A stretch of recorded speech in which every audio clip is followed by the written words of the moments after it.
जय हिंद स्टूडेंट। तो आइए अब हम लोग पढ़ते हैं बिहार बोर्ड मैट्रिक परीक्षा 2026 के क्वेश्चन बैंक की हम लोग की दूसरी क्लास है। और इसके पहले वाले क्लास में हम लोग पढ़े थे वास्तविक संख्याएं चैप्टर से जो भी ऑब्जेक्टिव क्वेश्चन पूछा गया है 2011 से 25 तक, उन सभी प्रश्नों को हम लोग देख रहे हैं। उसी चैप्टर से आगे के प्रश्नों को आज के इस क्लास में हम लोग देखेंगे। तो देखिए आज के क्लास का हम लोग का पहला प्रश्न है और देखिए ध्यान दीजिए, जिनके पास ब्रिलियंट का क्वेश्चन बैंक है, वैसे मैं क्वेश्चन में लिख भी दे रहा हूँ। देखिए यहाँ पर लिखा हुआ है ना 2014, यानी ये जो क्वेश्चन है 2014 के एग्जाम में पूछा गया है। वैसे जिनके पास ब्रिलियंट का क्वेश्चन बैंक है, ये वाली क्वेश्चन बैंक है जिनके पास, ध्यान से देख लीजिए। इसमें वास्तविक संख्या चैप्टर खोलिएगा और इसमें 1.3 अंक गणित के आधारभूत प्रमेय लिखा होगा। उसके नीचे जो भी प्रश्न दिया हुआ है उसको हम लोग हल करेंगे आज के इस क्लास में। 1.1 भूमिका में 4 गो क्वेश्चन था और 1.2 में 10 गो क्वेश्चन था। इसको हम लोग पिछले क्लास में हल किए थे। तो आइए अब क्वेश्चन आप लोगों को सामने दिखाई दे रहा होगा, इसको पढ़िए। कह रहा है कि वृत्ताकार पथ पर 3 धावक, कितने धावक हैं? 3 धावक हैं, एक ही स्थान से दौड़ना प्रारंभ करते हैं। एक ही स्थान से दौड़ना प्रारंभ करते हैं तो एक चक्कर लगाने में क्रमशः 3 घंटे, 4 घंटे एवं 8 घंटे समय लगता है। 3 धावक हैं और उसको तीनों धावक को एक वृत्ताकार पथ है, क्या कह रहा है? वृत्ताकार पथ पर 3 धावक हैं, उनको एक चक्कर पूरा करने में एक को लगता है 3 घंटा, दूसरे को 4 घंटा और तीसरे को कितना लगता है? 8 घंटा का समय लगता है। तीनों को एक प्रस्थान बिंदु पर पुनः मिलने में कितना समय लगेगा? देखिए यहाँ से 3 गो व्यक्ति चलना शुरू करते हैं, ए, बी और सी। तो ए को 3 घंटा में एक चक्कर पूरा कर देता है, बी जो है 4 घंटा में लगता है उसको पूरा करने में, और सी को जो है 8 घंटा का समय लग जाता है। तो तीनों फिर से एक ही बिंदु पर कितने घंटे के बाद मिलेंगे, ये हमसे पूछ रहा है। तो बस आप लोग एक चीज को यहाँ पर याद रखिएगा कि जब भी ऐसा प्रश्न पूछे कि वृत्ताकार पथ है, 3 धावक दे दे, 4 धावक दे दे, जितना 2 भी दे देगा, 5 भी दे देगा, तो जब इस तरह का क्वेश्चन पूछेगा और उसमें दिया रहेगा कि एक ही बिंदु से चलना शुरू करते हैं तो पुनः कितने समय के बाद वो एक ही उसी बिंदु पर मिलेंगे जहां से वो शुरू किए थे। फिर से एक बार क्वेश्चन को पढ़ लीजिए। वृत्ताकार पथ पर 3 धावक एक ही स्थान से दौड़ना प्रारंभ करते हैं तो एक चक्कर लगाने में 3 घंटे, 4 घंटे एवं 8 घंटे का समय लगता है। तो तीनों को प्रस्थान बिंदु पर, मतलब जहां से शुरू किए थे चलना, प्रस्थान बिंदु पर पुनः यानी वापस मिलने में लगा समय होगा, यानी कितने घंटे के बाद वह तीनों एक उस बिंदु पर मिलेंगे। तो जब भी इस तरह का प्रश्न पूछे तो आप लोग चुपचाप एलसीएम निकाल दीजिएगा। देखिए 3 घंटा, 4 घंटा और 8 घंटा है ना, तो 3, 4 और 8 का एलसीएम निकाल दीजिएगा, जो आएगा वही हो जाएगा आंसर। देखिए 2 से कट रहा है, 2 दूनी का 4, 2 चौके 8, 2 से कट रहा है अभी भी, 2 एकम 2, 2 दूनी का 4। अब नहीं कट रहा है तो एलसीएम कितना हो जाएगा? 2 गुना 2 गुना 3 गुना 2, 2 3 6, 6 दूना 12, 12 दूना 24, यानी 24 घंटे के बाद वह पुनः वापस मिल जाएंगे। ऑप्शन नंबर डी में दिया है, तो इस प्रश्न का सही उत्तर कौन सा हो जाएगा? Option D. अब ध्यान से देखिए इस प्रश्न को, सेम प्रश्न है पिछले वाला के जैसा ही, ये दूसरा प्रश्न है, इसमें भी वही बात कर रहा है। देखिए वृत्ताकार पथ पर 3 धावक, धावक दौड़ने वाले बच्चे को कहा जाता है धावक, एक ही स्थान से दौड़ना प्रारंभ करते हैं तो एक चक्कर लगाने में क्रमशः 1 घंटे, 3 घंटे एवं 5 घंटे का समय लगता है। तीनों को प्रस्थान बिंदु पर पुनः मिलने में लगा समय होगा। देखिए सेम प्रश्न दिया है और ये भी 2014 में ही पूछा गया है, और इसमें क्या चेंज किया है? डाटा चेंज किया है, सिर्फ अंक चेंज किया है। तो उसी तरह का क्वेश्चन है, इसका भी कैसे करेंगे? एलसीएम निकाल देंगे, जितना आएगा उतना ही घंटे के बाद वह पुनः उसी बिंदु पर वापस मिल जाएंगे। तो 1, 3 और 5 का हमें एलसीएम निकालना है। तो हम सभी लोग जानते हैं कि जब कुछ कटता नहीं है तो उसको क्या करते हैं? आपस में गुना कर देते हैं। तो एक एलसीएम निकालने के लिए इसको क्या करेंगे? एलसीएम तो इसका निकलेगा नहीं, तो 1 गुना 3 गुने 5, 5 3 15, 15 में 1 से गुना होगा तो कितना हो जाएगा, 15 हो जाएगा। तो कितने समय के बाद यह पुनः उसी बिंदु पर वापस मिलेंगे, तो 15 घंटे के बाद, क्योंकि सब में घंटा घंटा घंटा दिया है, ऑप्शन भी घंटा में है, तो 15 किस ऑप्शन में है, ऑप्शन नंबर डी में है। तो इसका सही उत्तर हो जाएगा ऑप्शन डी। देखिए इस प्रश्न को, 3 नंबर प्रश्न है, सेम क्वेश्चन है, ये भी 2014 में ही पूछा गया है कंपार्टमेंटल के एग्जाम में। वृत्ताकार पथ पर 3 धावक एक ही स्थान से दौड़ना प्रारंभ करते हैं, तो एक चक्कर लगाने में क्रमशः 2 घंटे, 4 घंटे एवं 6 घंटे का समय लगता है।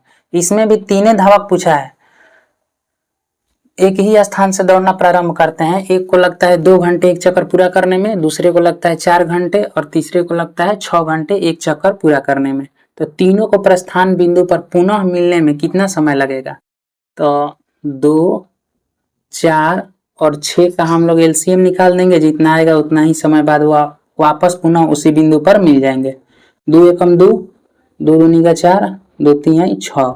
अब इसका एलसीएम कितना हो जाएगा, 2 गुना 2 गुना 3, 3 गुना 6 और 6 दूना 12, यानी 12 घंटे के बाद वह पुनः वापस उसी बिंदु पर मिल जाएंगे जहां से वो लोग चलना शुरू किए थे।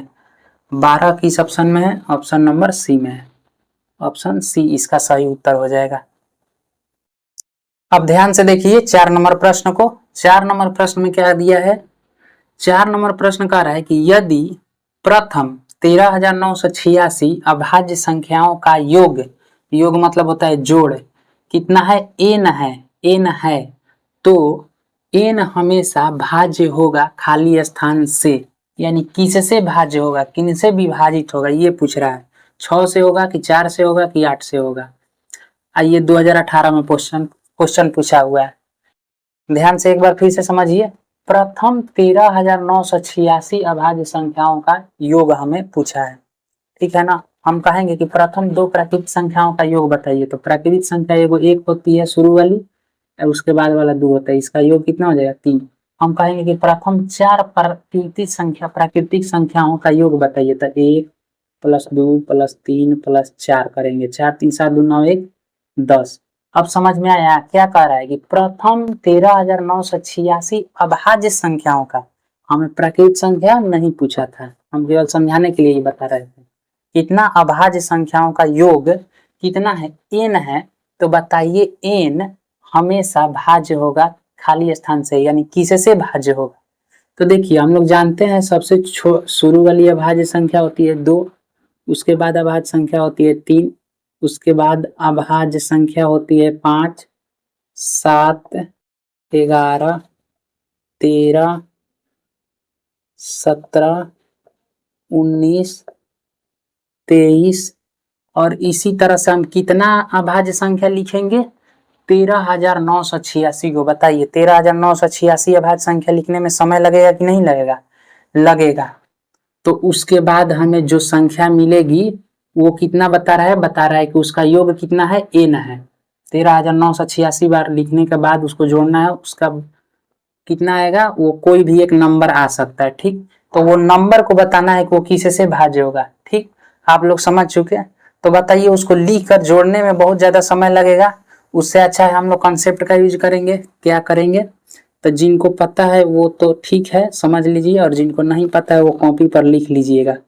कभी भी सम संख्या में एक सम संख्या को जोड़ते हैं तो हमेशा और हमेशा क्या मिलता है, सम संख्या मिलता है। एक विषम संख्या में विषम संख्या को जोड़ते हैं, विषम संख्या को जोड़ते हैं तो हमेशा और हमेशा क्या मिलेगा, एक विषम संख्या मिलेगी।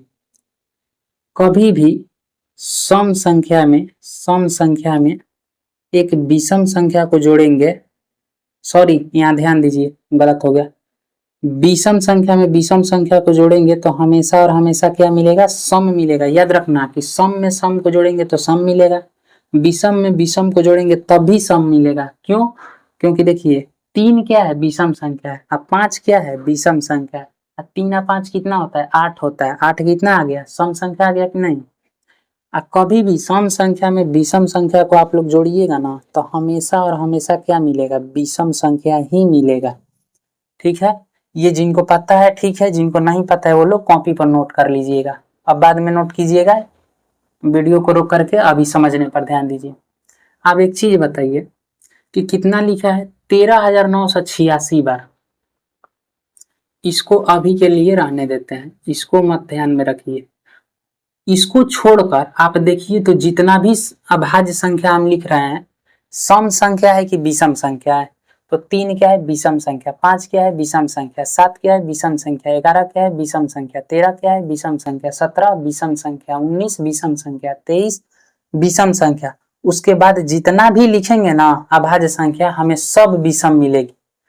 तो केवल 2 ही एक ऐसी संख्या है जो अभाज्य भी है और विषम भी है। ठीक है ना, 2 को छोड़ देंगे तो जितनी भी अभाज्य संख्या है वो सभी क्या है, विषम संख्या है।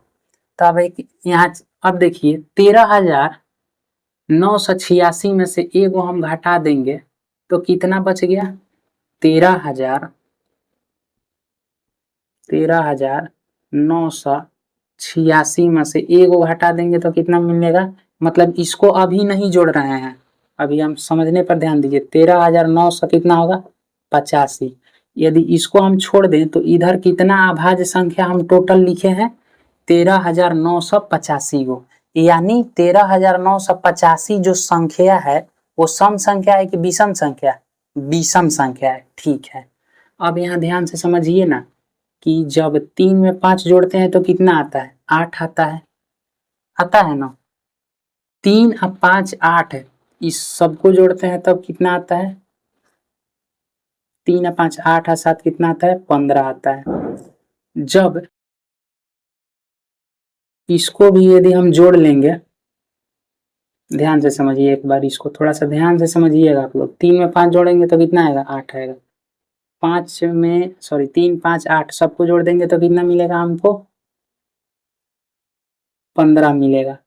इसको भी जोड़ देंगे तो कितना मिलेगा, 6 और 2। आप एक बात नोटिस कर रहे हैं कि जब 2 विषम संख्याओं को जोड़ रहे हैं, 2 विषम संख्या को जोड़ते हैं तो एक हमें सम संख्या मिलती है। इस बात को यदि कोई नोट कर लिया है तो इसको अब हम मिटा दे रहे हैं, क्योंकि हमें इस क्वेश्चन को बढ़िया से समझाना है। ध्यान रखिएगा, ये 2 को हटा देंगे तो इधर कितना लिखे हैं, 13,985 को। 986 को टोटल अभाज्य संख्या है, एगो को छोड़ देते हैं तो 13,985 को लिखा हुआ है इधर। यहाँ समझाएंगे आप लोगों को बढ़िया से। देखिए 3 में 5 जोड़ते हैं तो कितना आता है, 8 आता है। 3 5 और 7 जोड़ते हैं तो कितना आता है, 15 आता है। 3 5 7 11 जोड़ते हैं तो कितना आता है, 26 आता है। 3 5 7 11 13 जोड़ते हैं तो कितना आता है, 39 आता है।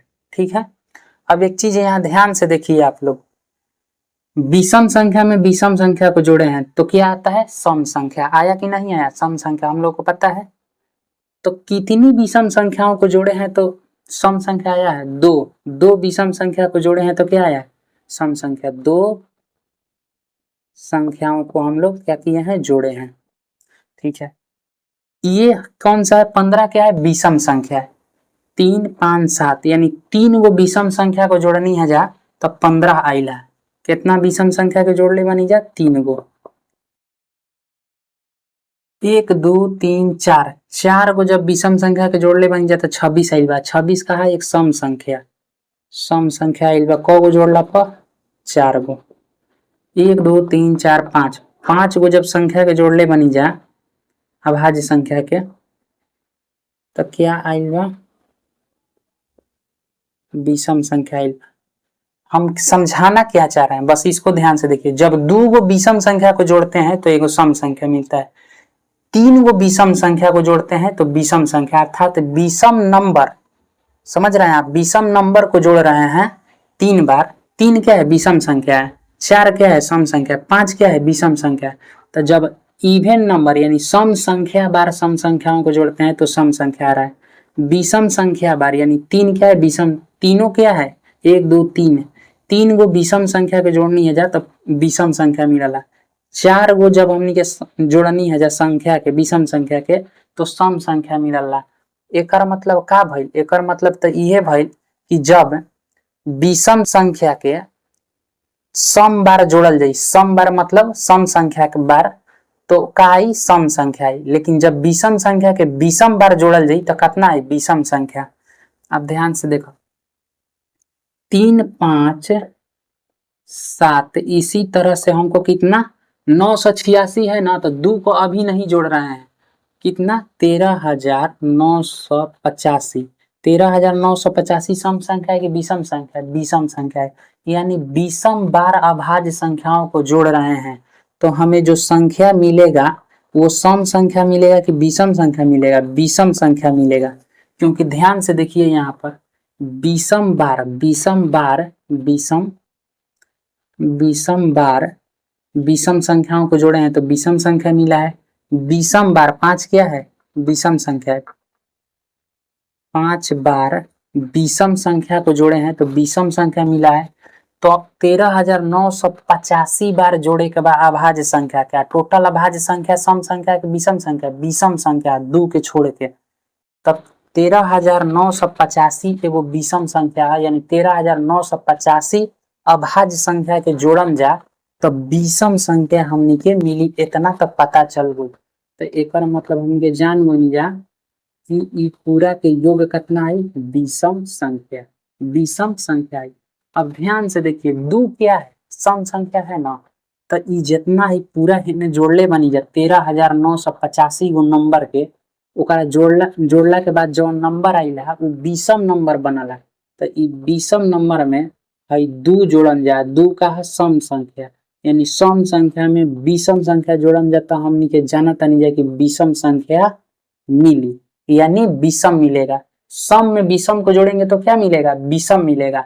अब बताइए, अब फिर से एक बार क्वेश्चन पढ़िए, यदि प्रथम 13,986 अभाज्य संख्याओं का योग n है तो n हमेशा भाज्य होगा किस से, 6 से कि 4 से कि 8 से कि इनमें से कोई नहीं। तो हमनी के जाना तनी जा कि पूरा 13,986 के जब अभाज्य संख्याओं के टोटल हम लोग जोड़ेंगे तो एक विषम नंबर मिलेगा, एक विषम नंबर मिलेगा। अब विषम नंबर कभी भी सम संख्या से भाग नहीं लगता है, विषम नंबर कभी भी सम संख्या से विभाजित नहीं होता है।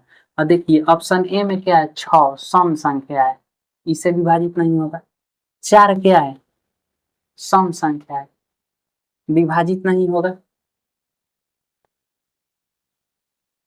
8 क्या है, सम संख्या है, भाई विषम नंबर मिलेगा जोड़ने के बाद 13,986 को नंबर हमनी के जब अभाज्य संख्या जोड़म जाता विषम नंबर मिली, 8 से विभाजित ना हो तब बच गई कौन, तो option number D, option D इसका सही उत्तर क्या हो जाएगा, ऑप्शन डी। क्वेश्चन थोड़ा सा मुश्किल था समझना, लेकिन आप लोग इसको दोबारा फिर से समझिएगा, पीछे करके वीडियो को समझ में जरूर आएगा।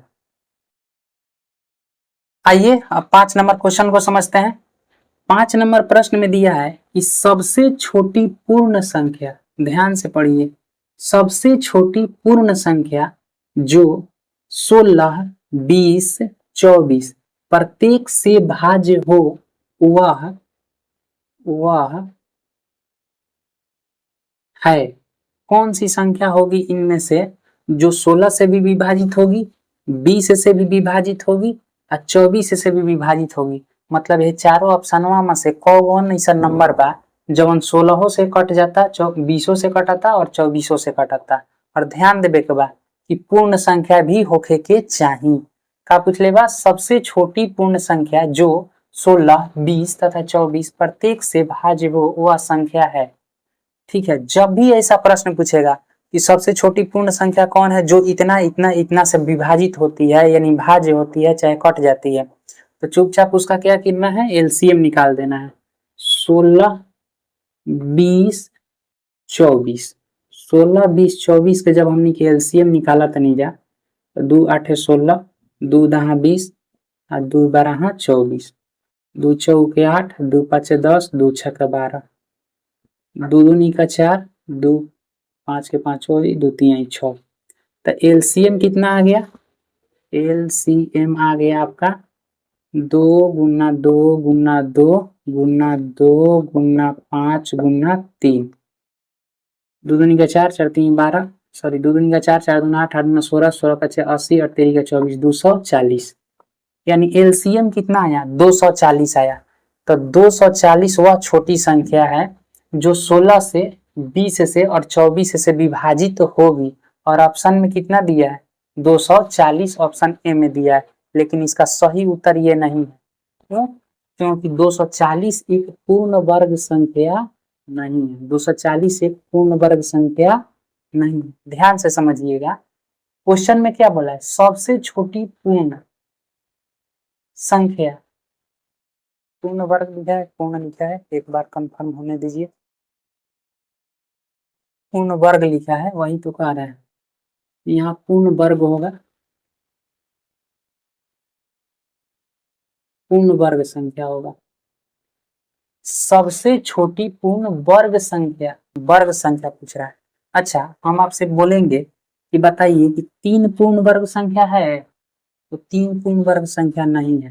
क्यों? क्योंकि यह किसी नंबर का वर्ग नहीं है। बताइए 4 पूर्ण वर्ग संख्या है? तो हाँ, 4 पूर्ण वर्ग संख्या है। किसका यह वर्ग है? तो यह 2 का वर्ग है। ठीक है ना? यदि 5 पूर्ण वर्ग संख्या है तो नहीं है। 6 पूर्ण वर्ग संख्या है? नहीं है, क्योंकि यह किसी नंबर का वर्ग नहीं है, यानी नंबर का स्क्वायर नहीं है। 7 पूर्ण वर्ग संख्या है? नहीं है। 8 पूर्ण वर्ग संख्या है? नहीं है, क्योंकि यह किसी नंबर का वर्ग नहीं है। 9 पूर्ण वर्ग संख्या है? तो हाँ, 9 पूर्ण वर्ग संख्या है। तो किसका वर्ग है यह?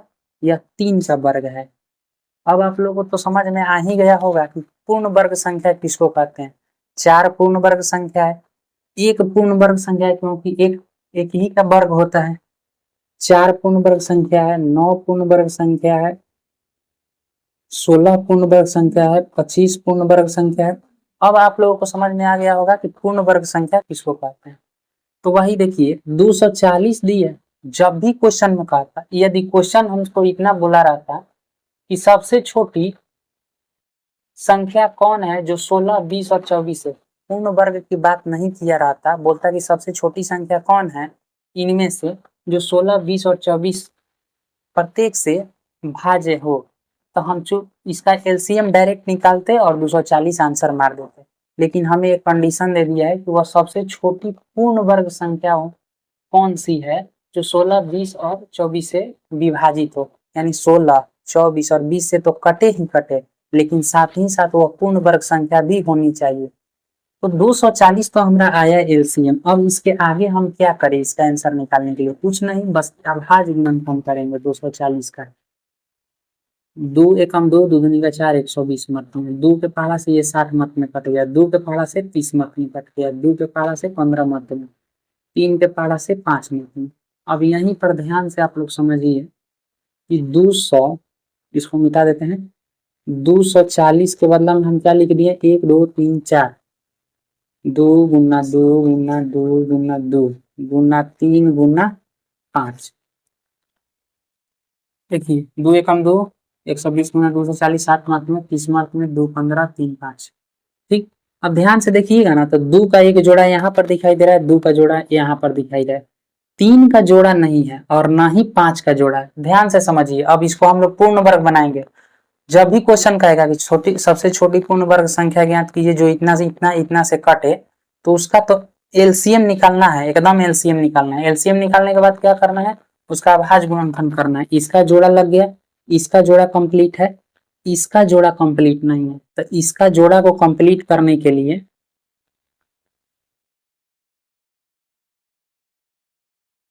और यहाँ देखिए इस बात को हम ऐसे लिख सकते हैं 2 का स्क्वायर गुना 2 का स्क्वायर।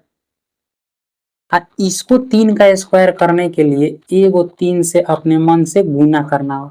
समझ में आया आप लोगों को? इसका इस जोड़ा लगाने के लिए अपने मन से एगो 5 से गुना करना हो। समझ में आया? तो अब इसको जब हम गुना करेंगे तो कितना मिलेगा?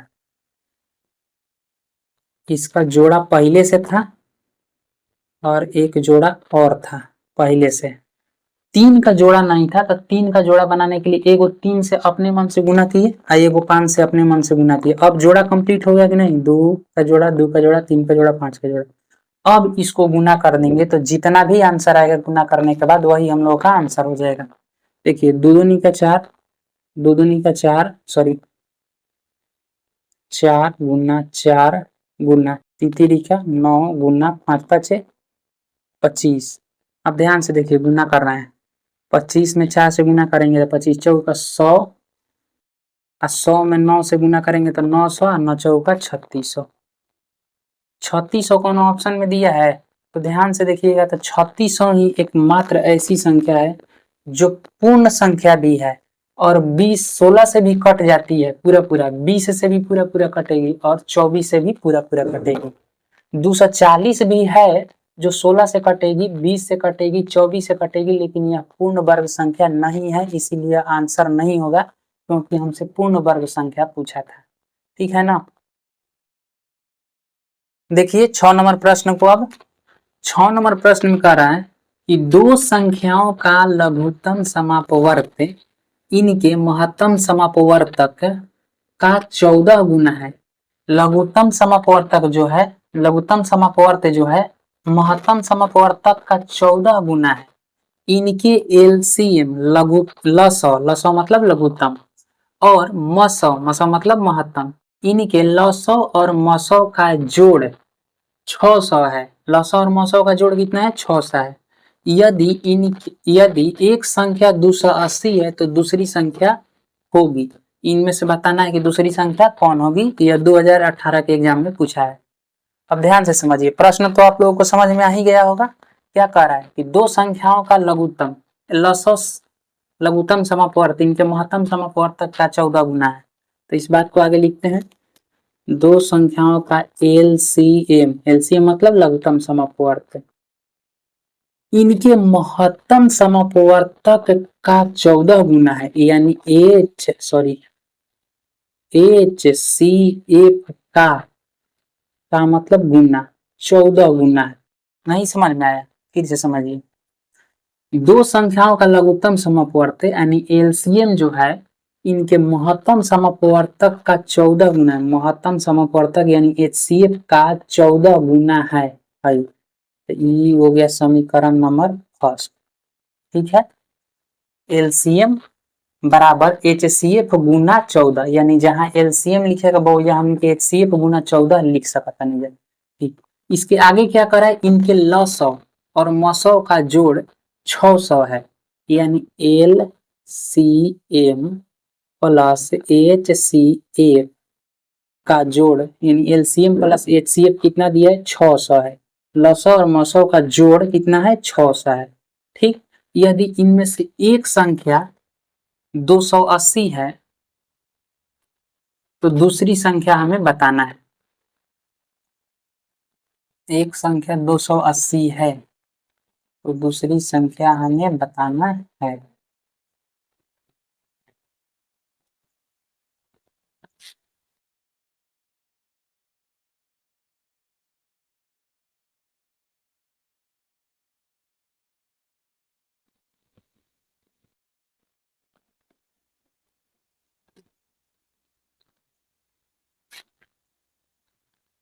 ठीक है, ठीक है, ध्यान से समझिए। अब इतना क्वेश्चन का मतलब तो आप लोगों को समझ में आ गया। दो संख्याओं का लघुत्तम समापवर्त इनके महत्तम समापवर्त का 14 गुना है।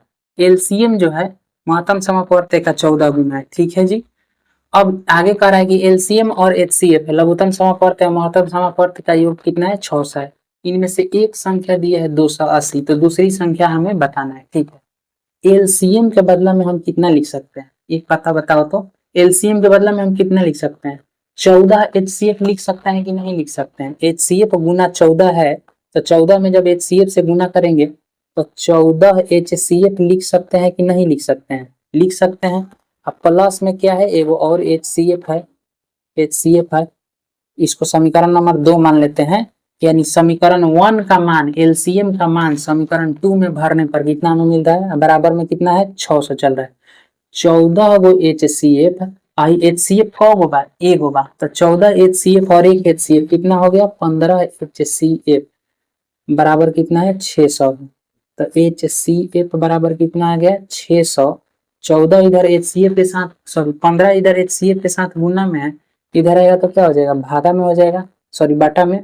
15 चौके 60 यानी 40 मार्क में कटेगा। तो HCF का मान कितना आ गया, 40 आ गया कि नहीं। ठीक है, अब HCF का मान समीकरण इतना में हम रख देंगे तो LCM का मान निकलेगा। यहाँ रखते हैं, देखो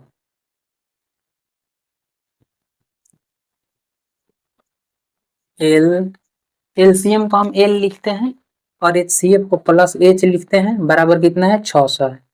ठीक है, अभी अभी हम किस चीज का मान निकाले हैं, HCF का मान निकाले हैं, कितना, 40। तो L के जगह पर रहने देते हैं क्योंकि हमें पता नहीं है। HCF के जगह पर अभी हम निकाले हैं 40, तो 40 लिख देते हैं। इधर क्या चल रहा है, 600। अब L इज इक्वल टू 600, 40 इधर आएगा तो माइनस में 40 हो जाएगा। तो L का मान कितना आया, 560 आ गया, यानी लघुत्तम कितना आ गया, 560, और महत्तम यानी HCF कितना आ गया, 40। ठीक है, और एक संख्या का मान हमें दिया है कितना, 280। तो हम लोग एक सूत्र पढ़े हैं, एक सूत्र क्या पढ़े हैं, दो संख्याओं का गुणनफल जो होता है उनके LCM गुना HCF के बराबर होता है। ये सूत्र पढ़े हैं कि नहीं। दो संख्याएं जब दी रहती है तो उनके LCM और उनके HCF का गुणनफल उतना ही आता है जितना उन दोनों संख्याओं के गुणनफल होता है। तो इनमें से एक संख्या हमें दिया है 280, ए का मान लेते हैं 280 है, बी का मान यानी दूसरी संख्या हमें निकालना है, बी का मान पता नहीं है। LCM हमें पता चल गया कितना, 560, 560 गुना HCF का मान अभी अभी निकाले हैं कितना, 40। अब इसको काटेंगे नहीं, इसको ऐसे ही रहने देते हैं। b बराबर कितना हो जाएगा, 560 गुना 40। पता नहीं स्क्रीन में दिखाई दे रहा होगा कि नहीं। यहाँ हम इसको हल करते हैं,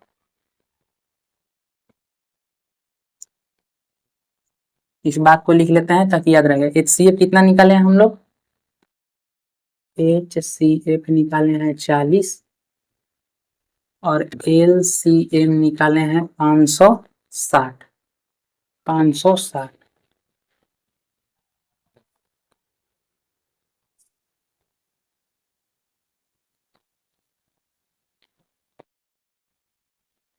अब ध्यान से समझिए, इनमें से एक संख्या हमें पता है 280, तो दूसरी संख्या निकालना है। HCF भी पता है, LCM भी पता है। तो हम लोग एक सूत्र पढ़े हैं कि जब दो संख्याएं दी रहती है तो उनका गुणनफल उतना ही आता है जितना उनके HCF और LCM को गुना करने पर आता है। यानी जब दो संख्याएं मान लेते हैं कि A और B है, इनको गुना करने पर कितना आएगा, इनके HCF और गुना LCM के बराबर आएगा। तो एक संख्या इनमें से दिया है कितना, 280, तो मान लेते हैं कि 280 A का मान दिया है, गुना बी का मान हमें नहीं है क्योंकि दूसरी संख्या में निकालना है। HCF अभी निकाले हैं कितना, 40, और LCM कितना निकाले हैं, 560। तो b बराबर कितना हो जाएगा, 40 गुना 560, और 280 इधर गुना में है तो इधर आएगा तो बटा में हो जाएगा।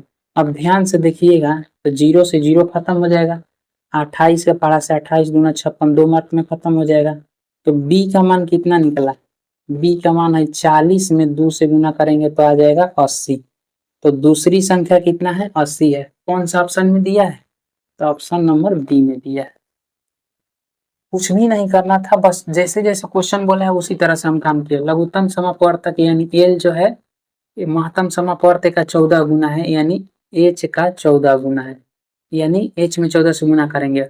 इसको समीकरण नंबर 1 माने थे। उसके बाद लसव और मसव का योगफल दिया था, यानी L प्लस H का मान दिया था कितना, 600। इसको समीकरण नंबर 2 माने थे। हम जानते हैं कि L बराबर हम लिख सकते हैं कितना, 14H। तो L बराबर यहाँ पर 14H डाले थे। अब दोबारा बताने की जरूरत नहीं है, आप लोगों को समझ में आ गया होगा। नहीं समझ में आया होगा थोड़ा बहुत तो उसको पीछे करके फिर से देखना, समझ में आ जाएगा। चलिए अब देखिए 7 नंबर प्रश्न को। 7 नंबर प्रश्न में क्या कहा है, 6x के पावर 4 इंटू वाई तथा 12xy का महत्तम समापवर्तक है। इनमें से बताना है कि 6x के पावर 4y और 12xy का महत्तम समापवर्तक कौन है। तो महत्तम समापवर्तक उसी को कहते हैं जो दोनों में होता है, दोनों में कॉमन होता है। तो आइए इसको थोड़ा सा समझ लेते हैं। वैसे जिनको पूरा क्लियर है बेसिक, उनको तो पता चल ही गया होगा कि कौन होगा, लेकिन जिनको नहीं पता है उनके लिए बताता हूँ। 6 को हम लोग 2 गुना 3 लिख सकते हैं कि नहीं? लिख सकते हैं। गुना x के पावर 4 है, तो x को हम लोग 4 बार लिखेंगे, 2 3 4। y एक बार है तो गुना में y एक बार लिखेंगे। 12x y जो है इसको क्या लिख सकते हैं? 2 दूनी का 4, 3 यानी 12। अब 12 का भाज्य गुणनफल करिएगा आप लोग तो 2 गुना 2 गुना 3 आएगा, गुना x गुना y, ठीक है ना।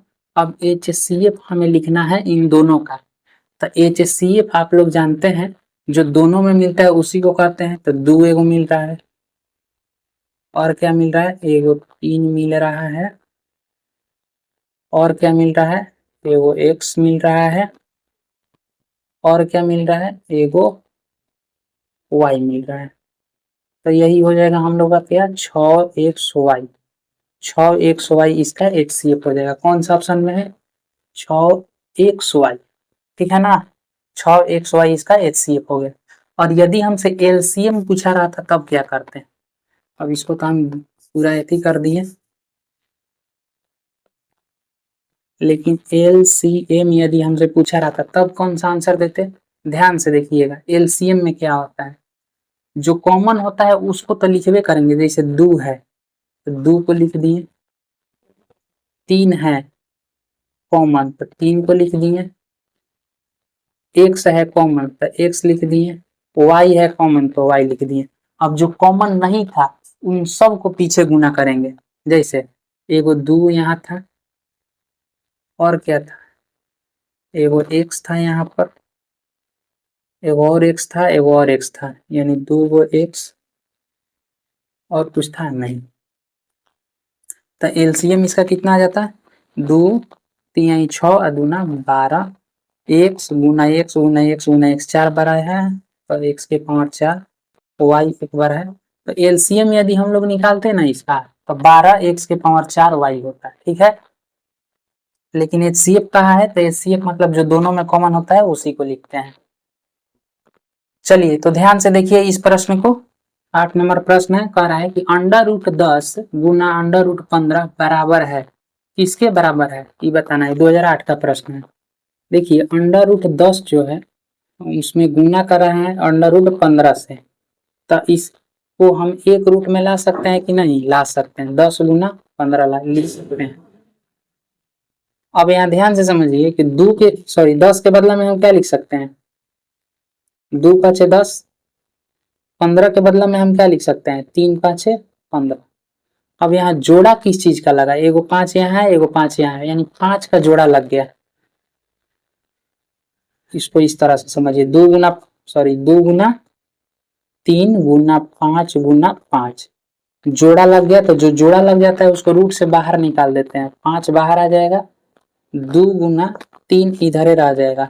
तो कितना आ गया हम लोग का आंसर? 3 दूना 6, 5√6। इसका सही उत्तर हो जाएगा 5√6। कौन सा ऑप्शन में दिया है? 5√6 ऑप्शन नंबर ए में दिया है। इसका सही उत्तर हो जाएगा ऑप्शन नंबर ए। तो देखिए हम 9 नंबर प्रश्न को, इसमें कह रहा है, देखिए कितना आसान क्वेश्चन है कि 64 के वर्गमूल को 64 के घनमूल से भाग देने का मान होगा। ये 2018 का क्वेश्चन है। कह रहा है कि 64 के वर्गमूल को 64 के घनमूल से भाग देने पर मान कितना आएगा। इन 64 के का वर्गमूल हमें निकालना है। तो 64 के वर्गमूल को हम लोग √64 लिख सकते हैं। अब 64 के बदला में क्या हम 8 गुना 8 लिख सकते हैं। और जिनको नहीं आता है डायरेक्ट, मतलब कि बड़ी बड़ी संख्याओं में, वो लोग क्या करेंगे? इस तरह से लिखेंगे, 64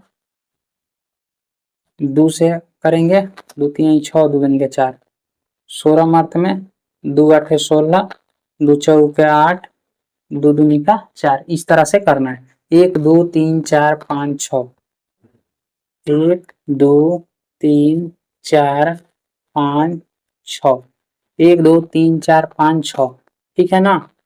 अब ध्यान से देखिए, हम लोग क्या कर रहे हैं? वर्गमूल निकाल रहे हैं। तो वर्गमूल में जोड़ा वाला रूट से बाहर निकल जाता है। तो 2 का एक जोड़ा यहाँ बना, 2 का एक जोड़ा यहाँ बना, 2 का एक जोड़ा यहाँ बना, अर्थात एगो जोड़ा में से एगो 2 लिखेंगे, इस जोड़ा में से 2 लिखेंगे और इस जोड़ा में से एगो 2 लिखेंगे।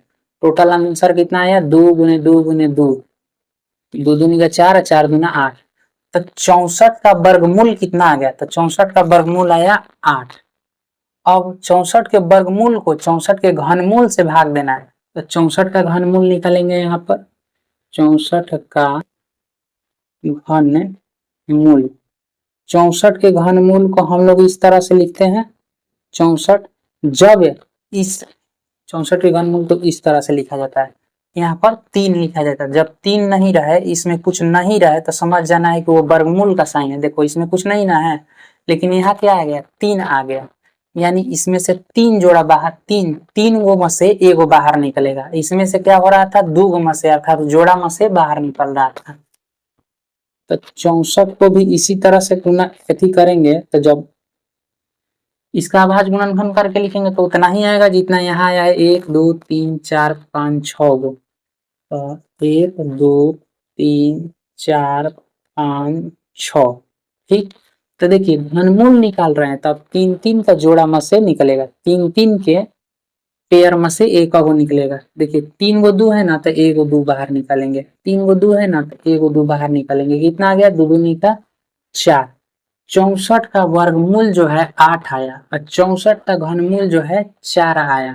तो हमें प्रश्न में क्या कह रहा था कि 64 के वर्गमूल को 64 के घनमूल से भाग दीजिए, यानी 64 के वर्गमूल है 8, इसको 64 के घनमूल से भाग देना। 64 का घनमूल है 4, इससे भाग देना। 4 से 8 कट जाएगा 2 मार्क में। आंसर यहाँ दिया है 2, ऑप्शन नंबर बी में दिया है। तो 9 नंबर प्रश्न का सही उत्तर हो जाएगा ऑप्शन बी। तो देखिए अब 10 नंबर क्वेश्चन तक हम पहुंच चुके हैं। इसमें कह रहा है कि दो संख्याओं a और 18, दो संख्या a और 18, कौन कौन सी संख्या है? दो संख्या, एगो a है और दूसरी 18 है। 18 का लसौ 36 तथा मसौ 2 है, तो a का मान क्या है? ठीक है, ये डायरेक्ट सूत्र पर पूछा है क्वेश्चन। देखिए सूत्र क्या है, हम लोग जानते हैं कि जब दो संख्याएं दी रहती है तो उनका योगफल, मान लेते हैं कि एक संख्या a है, दूसरी संख्या b है, पहली संख्या गुना दूसरी संख्या बराबर होता है HCF गुना LCM। LCM तो HCF हमें पता है कितना? 36। LCM हमें पता है कितना? 2। और क्या दिया है? तो A तो नहीं दिया है, B का मान दिया है कितना? 18। ठीक, अब A को रहने देते हैं इधर ही, इधर 36 गुना 2 को ऐसा ही रहने देते हैं, गुना नहीं करेंगे। क्यों? क्योंकि जो 18 गुना में है तो इधर बाटा में आएगा, इससे कट जाएगा 18 दूना 36, 2 में 2 से गुना करेंगे तो कितना आ जाएगा? 4 आएगा। तो ए का मान कितना आ गया? 4 आ जाएगा, 4 आया। तो यही ए का मान ही पूछा था, ऑप्शन नंबर सी में है। अब देखिए इस क्वेश्चन को, इसमें क्या कह रहा है? 11 नंबर प्रश्न है, 5, 15 और 20 के लसौ और मसौ का अनुपात है। यह 2019 में पूछा हुआ है। लसौ और मसौ का अनुपात हमें पूछा है, तो सबसे पहले इन संख्याओं का हम एलसीएम निकालेंगे। एलसीएम निकालेंगे 5, 15 और 20 का। 5 से कट जाएगा, 5 एकम 5, 5 3 15, 5 चौका 20। तो एलसीएम हमें कितना मिला? 5 गुना 3 गुना 4, 5 3 15 चौका 20 मिला। अब हमें क्या निकालना है? एचसीएफ। तो एचसीएफ निकालने के लिए हम लोग क्या करेंगे? देखिए अभाज्य गुणनखंड विधि से हम लोग निकालेंगे, तो इसको तो हम 5 गुना 1 लिखेंगे। ये 15 को क्या लिख सकते हैं हम लोग? 3 5 15। 20 को क्या लिखेंगे? 2 9 20, 2 5 10। तब 5 को हम लोग लिख दिए 5 गुना 1।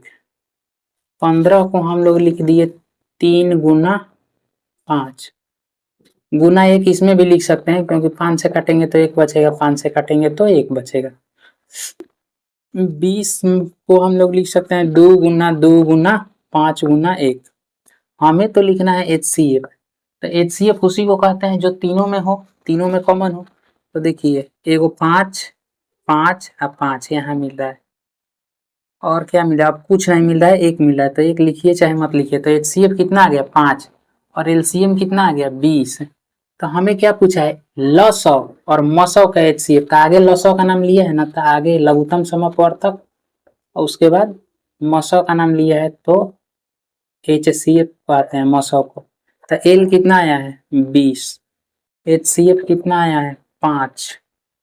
तो 5 के पारा से 1 मर्द में, 5 के पारा से 4 मर्द में ही कट जाएगा। तो इसको काटेंगे, उसके बाद जो फाइनल आंसर है वही हम लोग का आंसर है। 4:1। कहीं गलत हुआ फिर से चेक कर लेते हैं हम लोग। ऑप्शन नहीं मैच कर रहा है। 5, 15, 20। 5, 15, 20। 5 के पारा से 5 में 1 मर्द में, 5 3 15 और 5 चौका 20। 4 3 12 5 सॉरी देखिए यहाँ गुना करने में गलत किए हैं।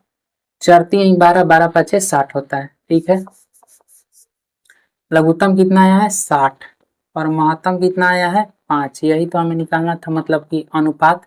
तो 5 के पहाड़ा से 5 1 मर्द में कट जाएगा, 5 के पहाड़ा से ये 12 5 60 12 मर्द में कटेगा। तो कितना आ गया? 12:1 आ गया हम लोगों का लसौ और मसौ का अनुपात। तो इसका सही उत्तर कौन सा हो जाएगा? Option D, 12:1। तो देखिए आज की इस क्लास में हम लोग प्रश्न संख्या 11 तक किए। इसमें अब प्रश्न जो है, जिनके पास बिरलैंड का क्वेश्चन बैंक है उनके लिए मैं बता दे रहा हूं कि 1.3 में जो हल कर रहे हैं हम लोग, 1.3 में यदि किसी को दिखाई दे रहा होगा तो इसमें 57 को टोटल क्वेश्चन है, इसको हम लोग हल करेंगे। और जिनके पास नहीं है वो लोग टेंशन नहीं लीजिए, वो लोग उनके दूसरा क्वेश्चन बैंक भी यदि उन लोगों के पास है तो अपना क्वेश्चन मिला लीजिएगा क्वेश्चन बैंक में। इसीलिए हम ये वाला चीज लिख रहे हैं। 2019 में पूछा है, 2018 में पूछा है, जो जिस ईयर में पूछा रहता है। तो ठीक है, आज के लिए इतना ही रहने देते हैं। यदि आप लोगों को क्लास अच्छा लगा है तो इसे लाइक शेयर कीजिएगा और चैनल को सब्सक्राइब भी जरूर कीजिएगा। जय हिंद।